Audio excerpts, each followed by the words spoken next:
മാള അണ്ണല്ലൂരിൽ തെരുവ് നായയുടെ ആക്രമണത്തിൽ ഭിന്നശേഷിക്കാരൻ ഉൾപ്പെടെ 3 പേർക്ക് പരിക്ക്. സ്കൂൾ കുട്ടികൾ ഉൾപ്പെടെ നിരവധി പേർ സഞ്ചരിക്കുന്ന റോഡിലുണ്ടായ ആക്രമണം പ്രദേശത്ത് ആശങ്ക പരത്തിയിരിക്കുകയാണ്. നായയെ പിടികൂടാനുള്ള ശ്രമം തുടരുമ്പോഴും ഇതുവരെ കണ്ടെത്താനായിട്ടില്ല. മാള അണ്ണല്ലൂരിലെ മൂന്നമ്പലം റോഡിലാണ് ഇന്ന് രാവിലെ തെരുവ് നായയുടെ ആക്രമണമുണ്ടായത്.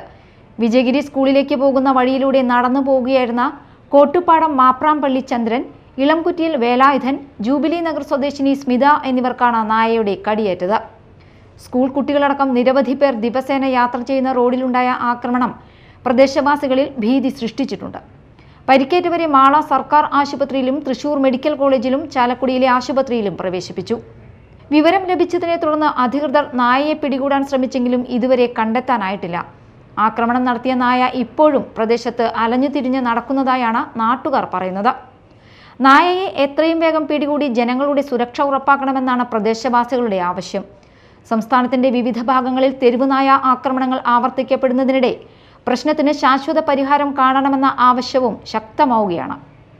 Media time, Mala.